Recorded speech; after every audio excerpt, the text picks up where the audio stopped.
Welcome everybody to a look at the second film in the Tales of Adventure Collection number 5 box set from Imprint.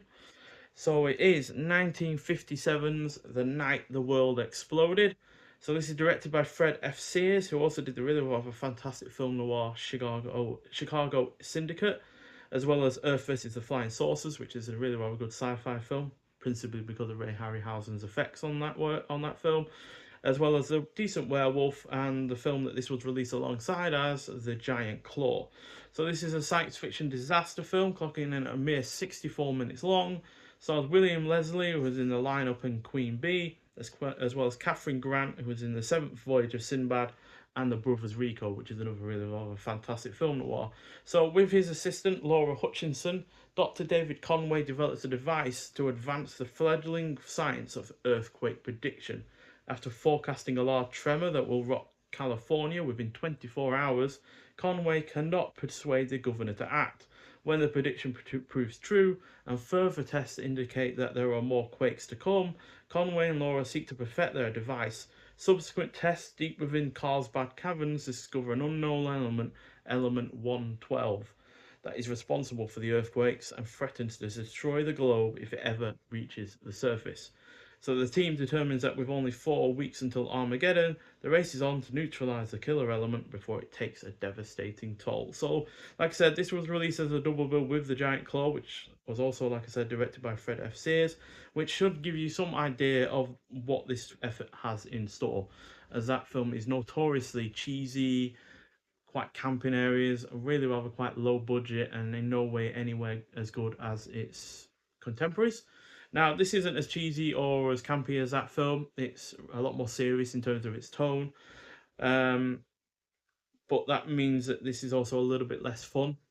The Giant Claw is fun in a bad way. This is just, reasonably engrossing in a more serious manner due to its tone. But at least the cast is good, the pacing is on point, it doesn't really outstay its welcome, and the premise, though not fully realised due to its low budget, it is at least a decent enough foundation to keep the plot engrossing throughout.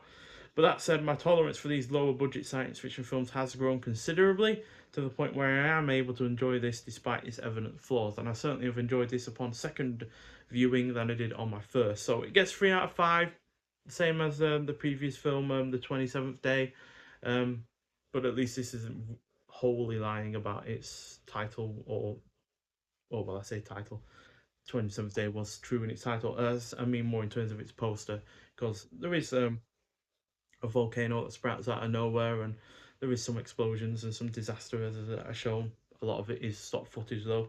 Um, so yeah, shares the same disc as the 27th Day, so it does get the same imprint collection number of 397. And yeah, but if you want a film that is about a killer element, one that has no fault or anything like that, it's just a basic geological process that ultimately is destroying and killing people, then I highly recommend and much prefer the Monolith Monsters. So this was released by Eureka a good while ago, as part of a collection with like some Monster on the Campus and what was the other one? Can't remember now.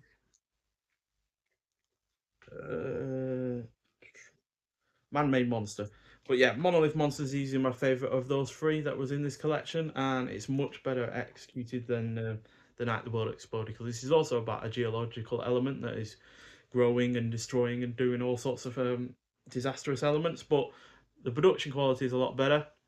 There's a bit more spectacle, and it kind of leans into the horror element a lot more as well, because it's the way the geological thing happens. It actually impacts humans in a quite a nasty kind of manner. So yeah, but this is still decent enough in its own right. It's just a shame that the low budget really does hamper it. I can imagine with a budget more alongside the Monolith Monsters that this would have been much better. But as it stands, it's a decent enough film. It's easy hour-ish film just to pass the time. But yeah, there are definitely far better efforts like that one. So yeah, but nonetheless, if you have seen the film before, I'd like to hear your thoughts on it. But thank you for watching, and I'll see you in the next one. Bye.